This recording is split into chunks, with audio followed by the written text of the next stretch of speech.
first of all, we have to give full disclosure to the audience. We have to tell them that you and I have been best friends. We haven't known each other since kindergarten. We've been best friends since kindergarten. And we've maintained relationship and contact even when I was living away and when you were living abroad, following your dreams, which is what I really want to talk about here, because we both come from, we all come, Peter's family is half Cuban as well, half Puerto Rican, right? Yep. Our family's Cuban. We come here to Miami and we're raised with the typical Cuban sports, you know, baseball. You and I played football together in Loyola. Yeah. So we did the football thing, but you just went opposite, huh? You went the other way, man. You decided once you graduated from high school, you probably had it in your mind before, and I want you to tell me about the conversation how I went with your mom and dad, who I love. May they rest in peace, because they're wonderful people. I love them to death. They were fantastic people and fun people to talk to and be with.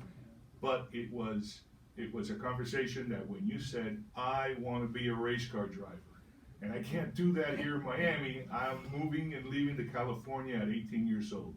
Talk to me a little bit about that. Yeah, I mean, first of all, I can't tell you how excited I am to be here with you and to be your guest and to be here with Peter. Yeah, that conversation didn't go very well. I remember the first time I was in college.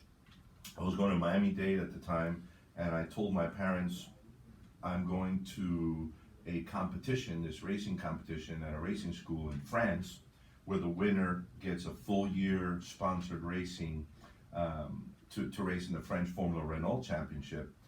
And of course that hit them like a ton of bricks. Yeah, and they're like, what are you talking about? Absolutely not. You're not leaving college. And so they said, you want to do it? You got to do it on your own. And so I went out and I had several different jobs. I was a courier. I would go also in the evenings to unload and load trucks at a warehouse, 18-wheelers of boxes of Virginia apples and potatoes and whatever the trucks came with, and saved my money.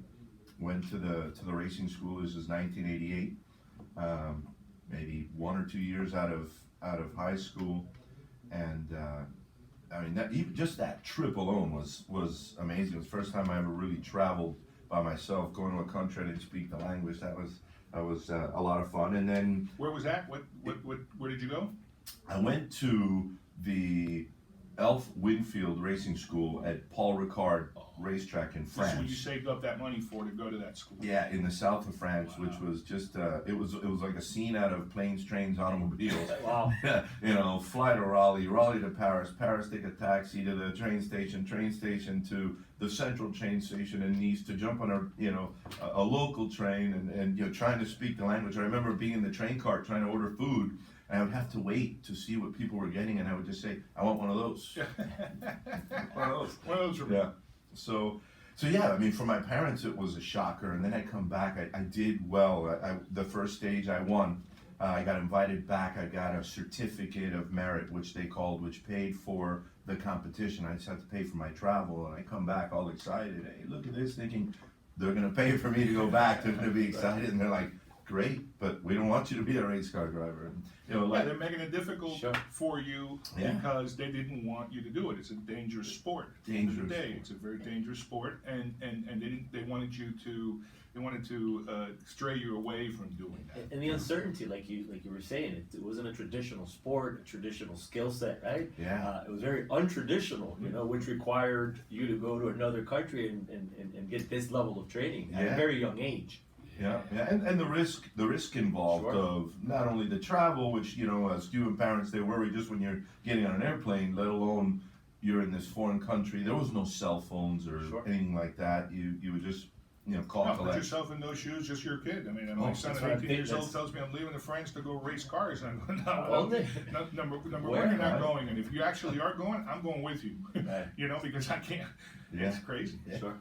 So that was so I go back the second time. I'm really proud of what I was able to achieve. This sort of was a reality check Yeah. for me to see if I had what it takes. I mean, if you don't, especially when you don't have family that can basically sponsor you and pay your way. Yeah, because the sport is expensive, very expensive. Yeah. And then a lot of the people that get into it because their dad was in the sport. They have some connection with the race team. They have a last name, Yeah, you know, yeah. that's easy to sell. You know, you've been learning this since you were a little kid because your father was in it, or he was part of the pit crew for someone famous or a big race car driver. Yeah. But you know, but that's not your case. Your case was just, you know, a passion you had out of the blues to go and do this. Yeah. And then you realized soon enough that you had a talent for it. Yeah, it was great because you know, when I went back, there was 100 of us that got invited to go back. I made it through all the rounds, made it to the semifinal round. Only 2 Americans had made it. There were 18 French drivers, all of which were go-kart champions and had a lot more experience. And then out of that 20, only 10 got invited to the final. I didn't make it to the final, but I should have. I was the 4th fastest out of the 20. And basically the directors of the school said, listen, what we want you to do is go back to the US, race go-karts for a year, get some racecraft, and then come back. I'm sure you can win this thing next year. In my mind, I really had no guidance. I had no one that was coaching me or guiding me and showing me the right way. And so I felt like I had been cheated, but in reality, you know, looking back at it now, you realize they were 100% correct. And so I was like, I'm gonna prove them wrong. I'm going to race cars immediately. And then I contacted several racing schools, one in Canada and one in California, and ended up going to the Jim Russell Racing School in California, which is in Monterey, California, where the Laguna Seca racetrack is, and took a job as a mechanic. So this is now pack up and move. This is not travel to France for a thing and spend a month or whatever. Now it's pack up and relocate to spend years in California. I'm saying you had a passion that, you know, as a kid, you know, that now now it's confirmed, you know, by another country and another foreign land. Like, man, you're good, right? Like you're built for this, right? And so now you just kind of make the decision, you know, hey, I'm on my own and I got to make my own way, and I gotta make it happen. And So think of the shock that for my parents. This is October 1988. I come back from the competition. I just turned 21 years old, and I tell them 2 weeks later, I'm moving to California. Mind you, never been to California. I'd seen it in movies, had no idea. And now I'm telling them, I'm packing all my stuff and I'm leaving January 2nd to California. And they were like, what? And I'm like, yeah, this is what's happening. I got hired as a mechanic. They couldn't believe it. Was a shock. I used to run into your dad. I just had a flashback. I used to run into your dad because we're from the same neighborhood and we grew up in the same area, so we'd be at the same restaurants together sometimes. I used to run into his dad, and I used to love. His dad was like my father, you know, these kind of guys that you just love to talk to, and I get goosebumps thinking about it because they were cool and funny. And they were always wise, and they loved the kids, you know, they loved their boys and stuff, and they were always. And I used to run into that. Hola, está loco, he's up in California doing his thing. Pero le va bien. I miss him like crazy, but he's doing good, you know. But I always go, what do you mean? What is he doing up there, you know? He's doing great, he's doing this and doing that, and we always stay in touch, and, you know, and back then we didn't have phones or anything like that, so it was like a phone call from school or a phone call from here just to find out how things are going every couple of months, you know? Yeah. It was an adventure, and imagine I sold my car, rented basically a U-Haul, and I bought a Honda Interceptor 750 motorcycle, used, put it on the truck, and basically drove across the country. Didn't have a place to stay, didn't really think it through or plan properly. Stayed at a Motel 6, which was the cheapest I could get, for like 11 days. Went to see multiple places, met a few guys that we were going to share a place with, and then had to beg my parents to co-sign the lease because they wouldn't rent a place to, you know, basically 3 kids. You know, 11 days later, we got a place, rented it, and you know, and it was great. I mean, my first year there, I was very successful. Won, you know, a lot of races right away. Won the Rookie of the Year for the Formula Mazda series at the school. All of those things were just more motivation that, hey, I think I've got what it takes to make this a career. And so once I was there working as a mechanic, I'll never forget, but 6 months into it, the director of the school, Jacques Couture, sits me down in his office and he says, what do you want to do? You know, where do you see your future? And I said, I don't want to be a mechanic. I want to be a racing instructor. Because in my mind, knowing that my parents couldn't sponsor me, I had to meet people that I could talk to and show them, you know, what skill I had. I had to become a racing instructor, so I said I want to become a racing instructor, and then that's what I ended up doing at the school, which was great. It was a great opportunity. I believe when you become a racing instructor, it improves your craft because you have to analyze everything so much more and in a lot more detail. So you become an onboard instructor as you're driving, and you're trying to always minimize the mistakes that you make and make them as, you know, as least as possible and as little as possible, so you know, so you can win the races. And you're looking at the other side too, the other perspective of it. You get a different angle. As a student, you're looking at someone teaching you constantly how to do something. You're not only looking at that, but you're looking at how do I, you know, relate this or relay this to this kid to teach him or whatever. You know, so you look at different things. You know? And if you look at the times now, all of the professional drivers now, even guys that are racing in IndyCar and in some cases Formula One, have driver coaches, and you know, people that are guiding them the entire way, and you know, from the basics of how to set up the car and reading the data and always trying to improve their driving skill, even when you're at that high level of racing. So you know, when back in the day that really didn't exist, you had to sort of do it yourself. Yeah. But you know, it's been great. I mean, for me, it was something that I loved as a kid. I used to love little cars. I remember going to Puerto Rico with my mother, being 5 years old, and I had a Matchbox suitcase with about 200 Matchbox cars, and she's like, "Where are you going with that?" And I'm like, "I'm not leaving the house without it." You know, and it was just one thing. I loved to play with cars, and funny enough, my son, when he was little, I'd be like, "Here are the cars," and he'd be like, "Nope, I like the airplane."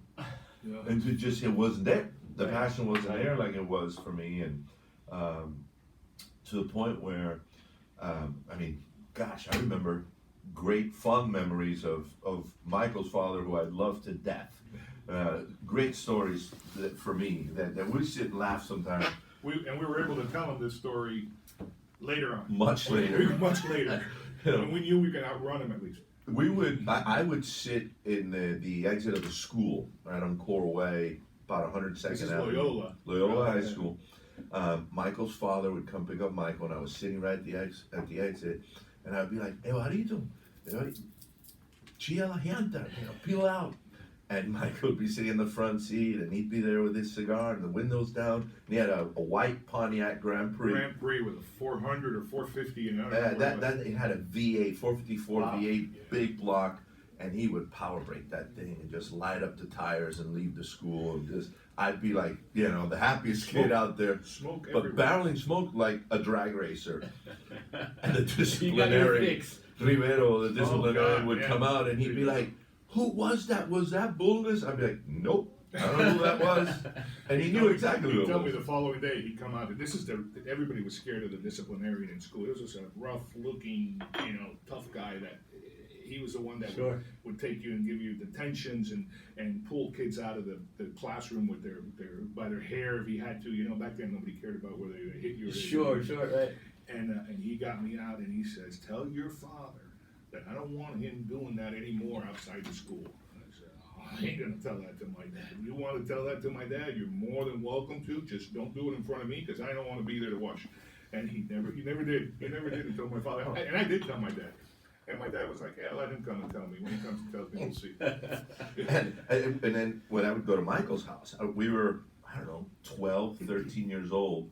we'd wait for his dad to take a nap, and we'd basically, if I remember right, you didn't even need a key to start the No, car. this car, you know the lock, you know how the Sure. old locks, it was a double lock and you put a key in the middle and it would unlock it, the lock was broken. Right. So you can start the car without it. Sure. So we would start the car, and we would just terrorize the neighborhood. And I'll never forget, a few blocks away from Michael's house, you know, there was right on the corner someone that had just gotten a new washer and dryer. They put the old one out because they would come and, you know, the county would come and take it for free, and we would just see how close we could come to this thing, flying by. Back and forth. We just go that close. Boom, you get away from it. And then we'd come back to the house, park the car, and then we'd sit in the living room, we're looking outside, and we're like, oh. Yeah. And there's smoke coming out of the brakes. Smoke and out of the brakes and the engine, and we're like, Oh, I hope he doesn't look outside.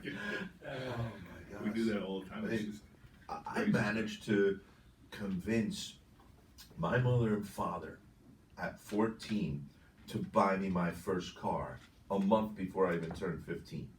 I was E28. he's 28, I remember. Yeah, I was working for George Rocco's stepfather, Gus Machado, Mhm. washing cars at the lot.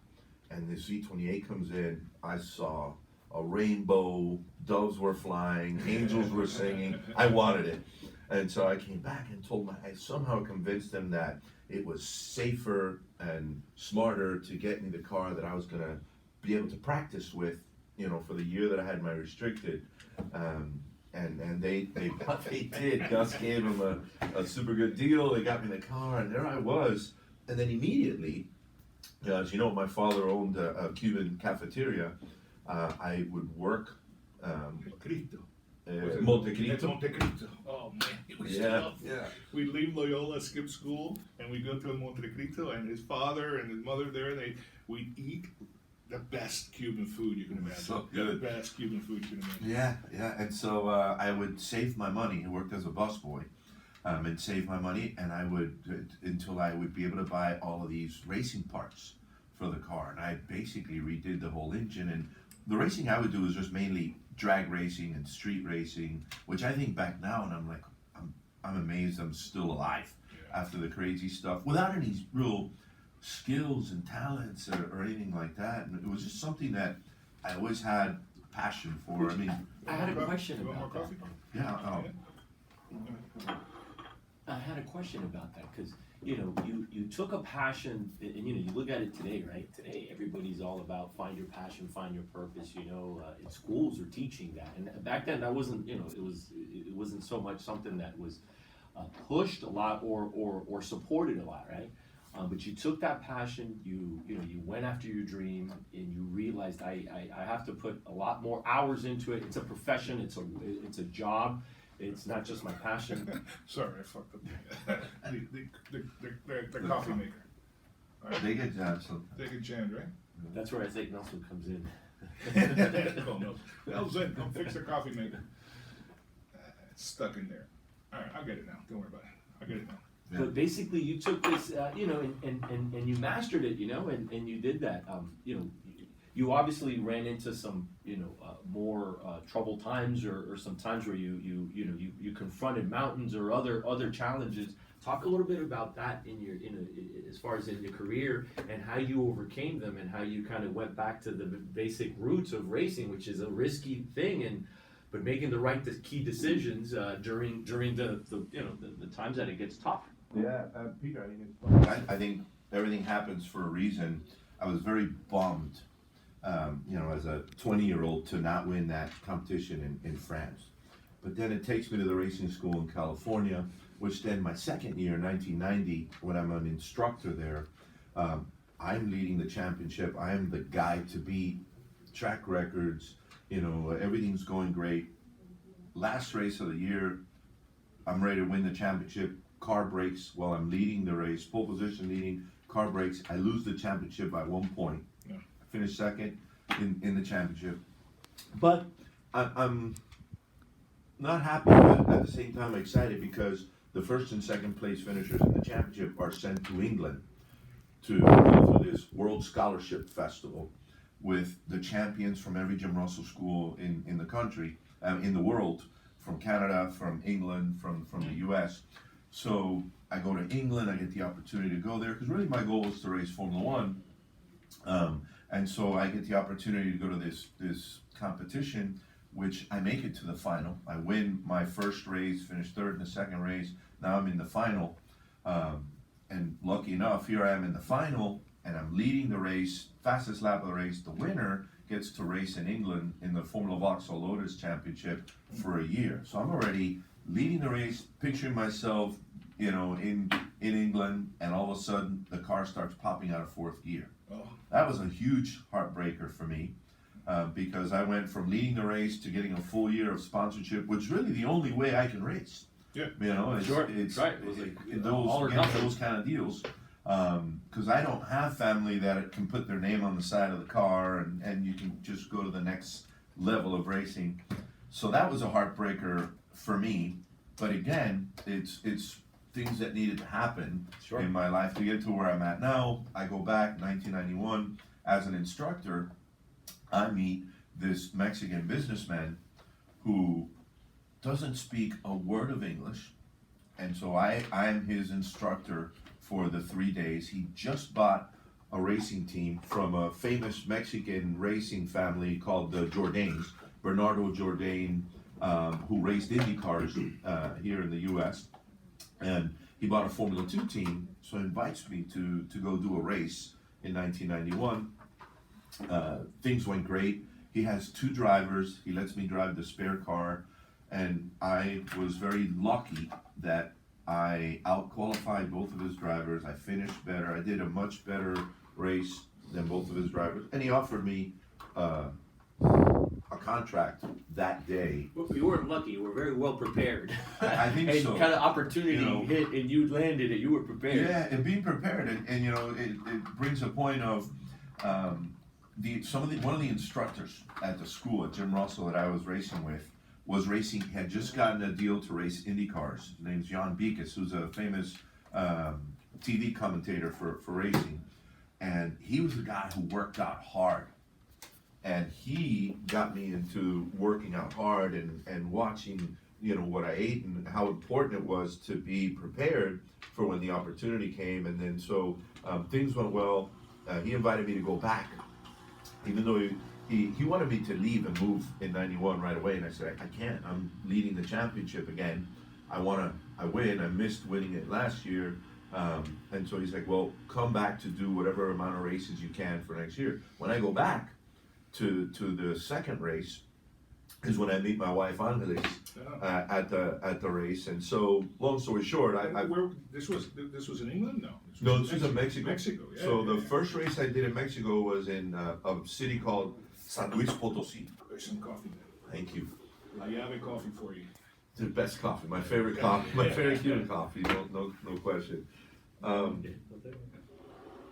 So then the next time I went down, which is where I met my wife, is another city called Querétaro. The crazy part is I had no idea how big racing was in Mexico. I mean, it's as big as it is in Europe. It's as big as it is in Brazil. I had no idea until I went and started racing in this series. And I was lucky enough to race in the top tier series in Mexico, which is Formula 2, and of course, as soon as I get this contract, I'm excited. I call Michael. I'm like, man, you're not gonna believe this, but I got a contract to go race Formula 2 in Mexico. And Michael's like, oh, we gotta do a story. And so always, Selecta's always supported me, always getting me out in the magazine, which really helps me with sponsors, because it's exposure for them. And I mean, it's always been one of those, Michael's always taking care of me there. I mean, a tremendous amount of opportunities and connections through the magazine and through Michael. And I mean, that's been great. And so I met my wife there and in that second race, and I think my destiny was to go race through Mexico to meet my wife and the kids and everything. And I mean, it was just at the time you're super bummed that you didn't win that competition in France or win the competition in England, being so close, but you feel like that there was a road that I needed to take. That's right. To take you would take you to the next step and the next level. Yeah. So fast forward, and all of a sudden he finds himself in a situation where Selecta had been a sponsor of the Miami Grand Prix for 20 years with Ralph Sanchez.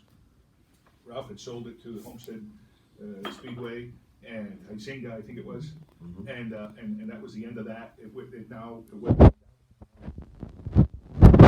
it was a race in a whatever they call it, stadium, I guess, a speedway. The Speedway. But then I remember Willie Bermeo wanted to bring it back to downtown Miami, and he brought the race back. And Orlam had an opportunity to race with a team there. They brought him in to race a car, the LMP 500 series. The LMP3, it was the American Le Mans series, Right. LMP3 class. Actually, it was called not LMP3. I'm sorry, it's LMP 675, 675. which now it's known as the P2 class. Yeah. So that was cool because we got to do a whole marketing thing before it. We got to do some events before it came out in the magazine. We got to do, it was kind of like an association between good friends like Juan Iglesias, who was a baseball agent and friend of ours since kindergarten as well. He grew up with us his whole life.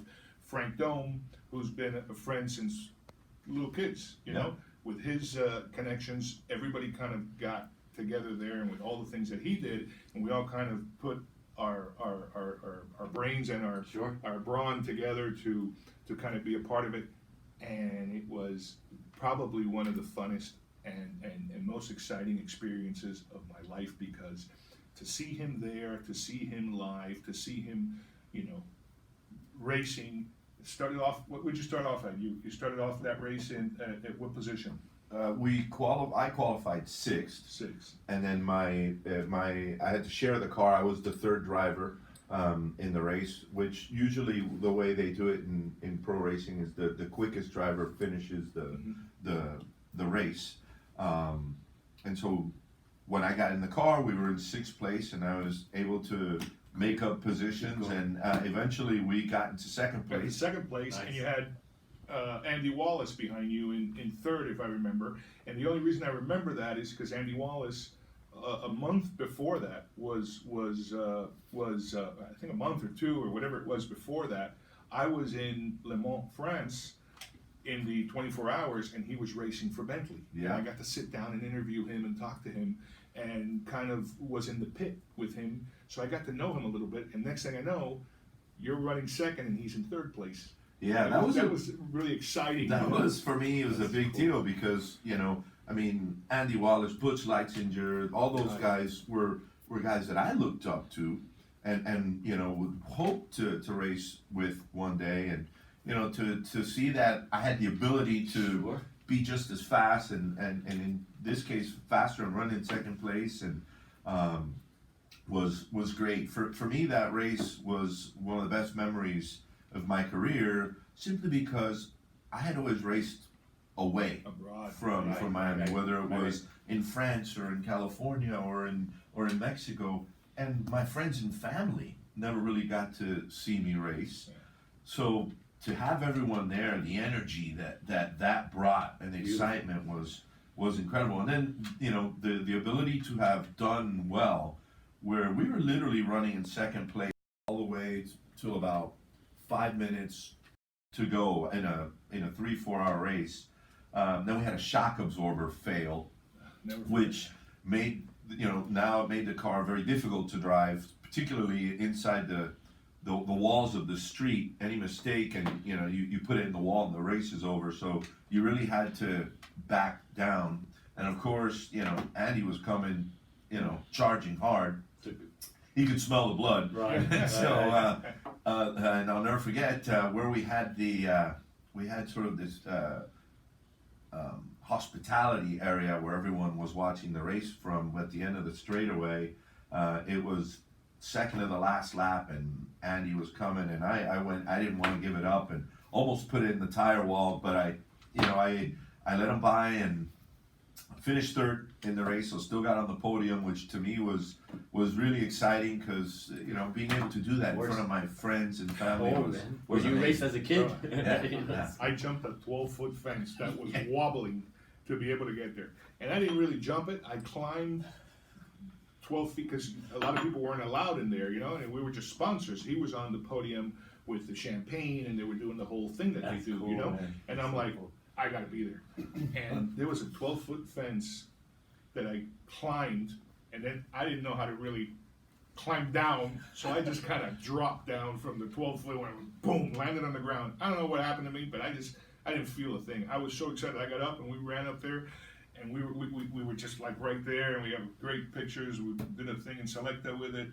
One of the most exciting, for me, the most exciting race I've ever been to. And I've been to some big races, but just Oh, cool. exciting to see him up Oh, there cool. doing that, because it was a big build-up from events and working on things to happen. You know what I mean? Yeah, absolutely. I mean, and everything just, it's one of those things that everything was aligned perfectly and working well. There's other times that you race, and as you guys know, you're only as good as your equipment, and equipment is mechanical, and anything can break because Sure. you're pushing everything to the maximum limit. So stuff breaks, and when it doesn't, and things go well, and you perform well, and the tires are well, and it just, it's a great feeling. Yeah. And you're still racing now. How long of a career have you had when you look back? 30-something years? Yeah, That's I crazy. would say 32 32. years. You're still teaching, and you're still racing, because we were at a race Yeah. last that's right. weekend or the weekend before in Weekend before, Homestead yeah. with you, and we got stress free to be able to get in the car and everything, That's it. and the Yeah. Cuban coffee effect was part of Absolutely, it's the great to have the it. thing that was so cool, and man, I can't tell you how great it is to have you here. And I know you got to take Giancarlo, your son, to college, because Yeah. you guys got to do the same thing that everybody has to do. Yeah, Be a dad, so that's exciting. And then after that, you're going to be in Italy for 3 months or 3 weeks. 3 months would be great. That'd be awesome. I don't think I'll have a house when I get back.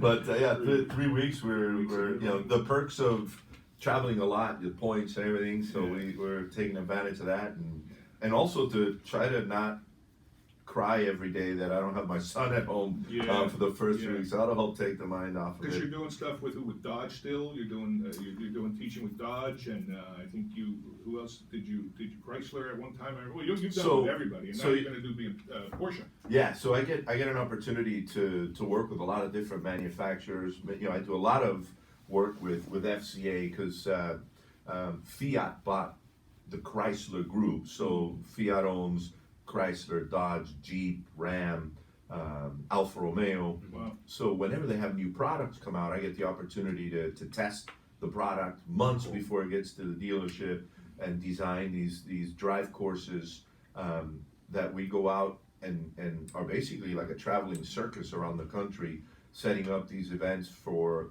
the sales consultants and managers to come out and drive the new product and drive it against the competition. And it's really I love it because it's cars, and I get to drive and I get to design the tracks. But I also do some teaching. I mean, I've had the opportunity now to continue racing with 1/3 Racing Team, thanks to Isaac Velasquez, who and his wife Jackie, who are, first of all, have become great friends, great people. Nice people, yeah. But he, Isaac is one of those guys that loves racing and loves cars. Even though he's an attorney, he loves racing so much that he has a team, and so I'm just lucky to be part of that team and get to still do some racing. He's got some incredibly cool race cars, as you guys saw with that Daytona prototype.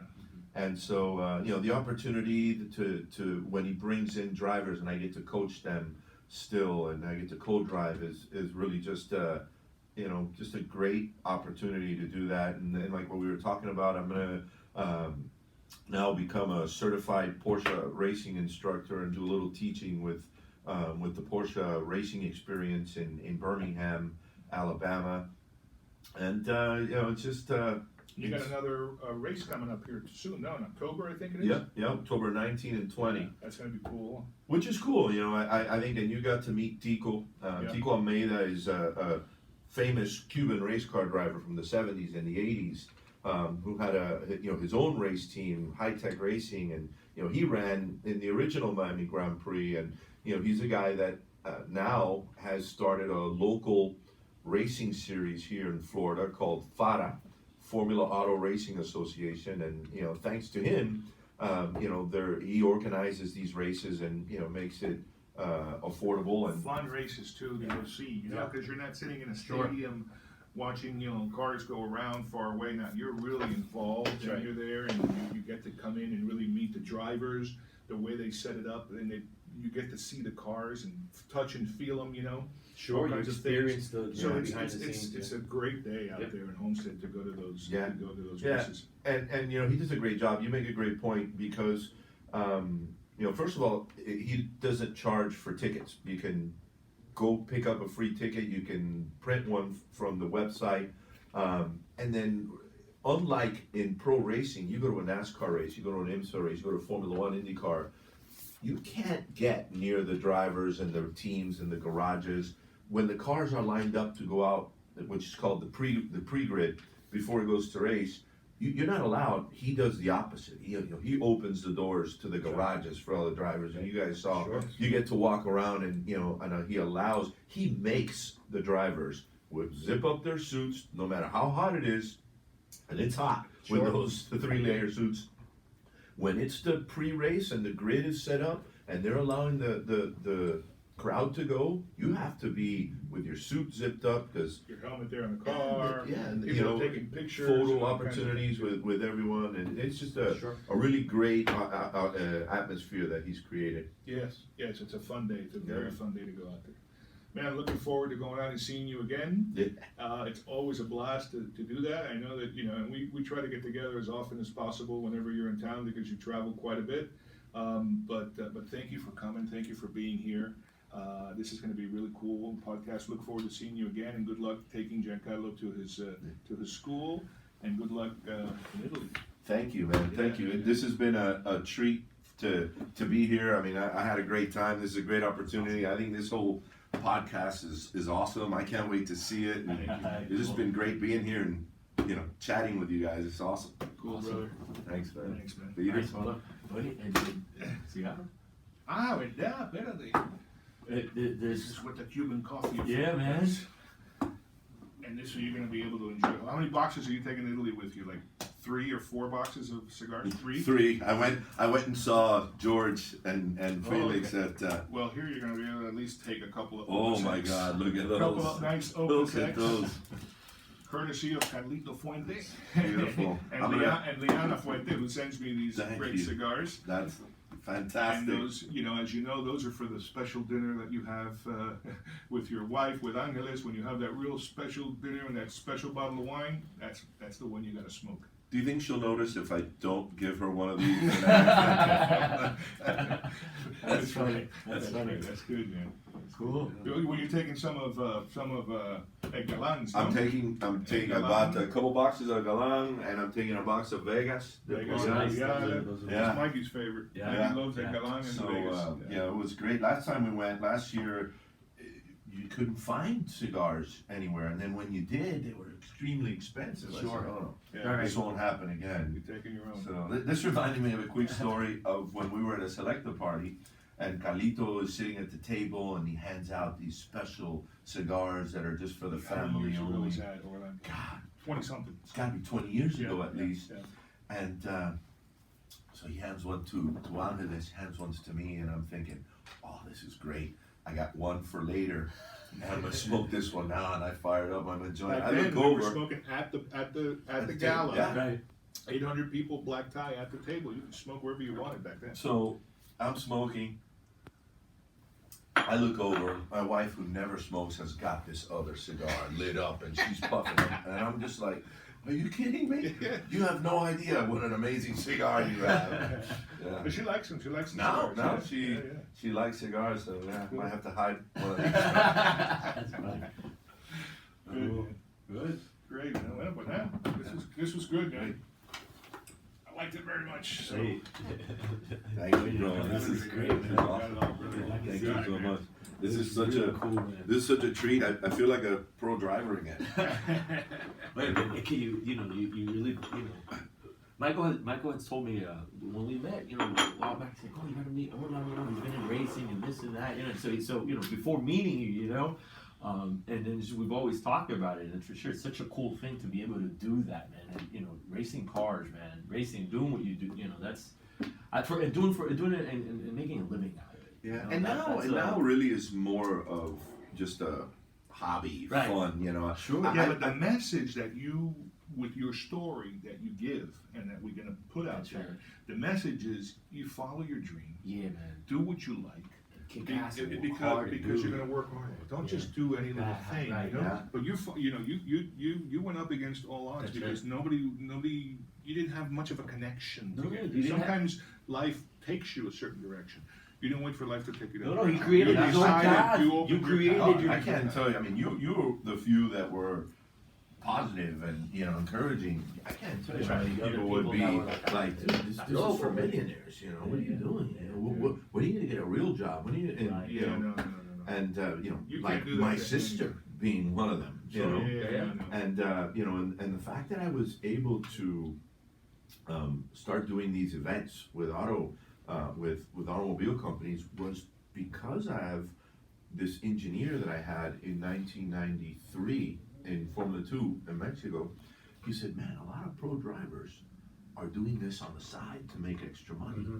You know, I got to contact this one company out of Arizona called Precision Dynamics.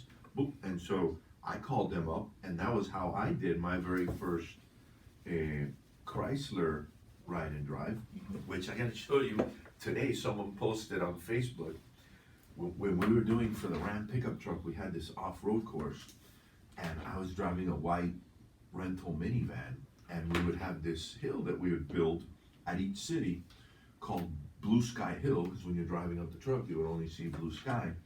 And I was in the minivan, and I was like, this is a small hill, man. This thing's not. I'm like, I can go over it with the minivan. They're like, no, you can't. And I'm like, yeah, I can. So now I get the That's the minivan. kind of stuff. That's the kind of stuff that your kids. I can go over that. Yeah, No, you you can't. can. I bet I Check this out. can. That's so cool. You know what I mean? And then That's- when I that's the pull up with the essence of it. minivan, I was like, it's a little taller than it looked. I better get a running start. And I did. I got a running start. But apparently I picked up way too much speed and launched the thing. my God. And so after I did that, I got another photo I'll show you. After I did that, That's funny. they're like, we gotta take pictures of this, you know? And so, there's another, this is a good one.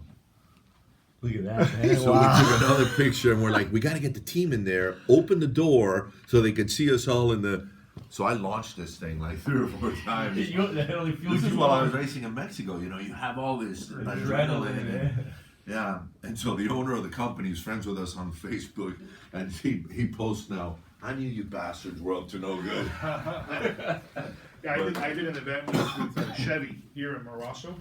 It was a cannonball run. They took us to Jacksonville. We stayed in Amelia Island. It was a fun weekend with Chevy. Then they gave us the new Corvette, and we got to drive it to Moroso. I was with Alexis, a friend of mine, which we all know. We drove it to Moroso. In Moroso, they had the new Blazers. They had the vets. We raced them on a straightaway. Like what do you call the race? Drag It's strip. Drag strip. That's what Moroso is. It's just a drag strip. But then they did with the Trailblazer. They did an off-roading. But they told you to stay on the road.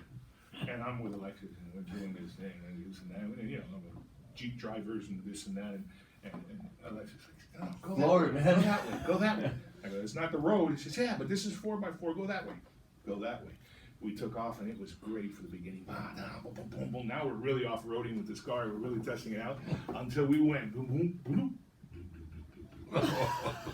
No, we had to get out through the window and sit on the hood of the car and wait for them to come and find us. An hour later, where were you guys? What happened to the thing? We told you to stay on the track. We sank it in a swamp. Water moccasins all over the place, so we couldn't even get into the water and get out of it that way. They had to bring a tow truck to pick this car up. the tow truck got stuck. They had to bring a bigger tow truck to bring out the tow truck to pull out the Blazer. I've got pictures of the Blazer with all the water and seaweed destroyed. The director of Chevy said, "You and you, come with me. We got it." I had the Chevy account, by the way, in Selecta. That's why they invited me to go. Needless to say, I don't have the Chevy account anymore. He said I had it. He said I had it. Needless to say, they don't do it anymore. Says, no problem, it's no big deal. These things happen, but this and that. But all I was told to do by the real nice guy, I don't remember his name right now. All I was told to do by the directors of my bosses and this and that is to get you guys in the car and take you to the airport. Get you out of here. Went with us to the airport. We sat at the bar. We all drank. We got drunk. You guys are great. You guys are this, but I got to see you get on the airplane. I got to see you go. So he sent us home. But it was a blast, awesome. Man. It was a blast. That's funny. We had fun. Talk about one wrong turn. Yeah, man. All right. Brother, this has been a treat. Fun, right? Fun. No, and then now we have it in the can, and it's always there. No, we'll look at this 20 years. That's what I was gonna say. It's like the magazine, Just the same thing. No, I brought that. I was like, man, I gotta show Michael. I still have those. That's one thing I've always done. If you go to my office, I have probably two, shelves full of all the magazines that I came out in when I was racing in Mexico. Memorabilia from you, all the newspaper articles. In Mexico, that Formula 2 series was like IndyCar here. So like every week there was stuff, and I would come out on TV shows, and then of course I was only one of two foreign drivers. It was me and a guy named Alan Berg, who was an ex-Formula 1 driver from Canada, who was there, and so we got a lot of attention because we were the only non-Mexicans racing in the series, and so so I kept all of these clippings and everything, and I still have them at the house. And then, of course, we have another stack of Angeles, who was, who her job was to model for these different brands in the race series. So she has her own memorabilia. Another stack of stuff. My mother would always say, "Take the picture because es lo único que queda." It's the only thing that's left. It lasts long. That's the only thing that lasts long. Yeah. All right, man. Shall we take a picture here of the group? Thank you for watching The Cuban Coffee Effect, where Cuban coffee serves as the catalyst for true and honest conversation among friends. If you enjoyed this podcast, give us a thumbs up and subscribe to our page. Stay up to date by following us on all our social media at Selecta Insider DM.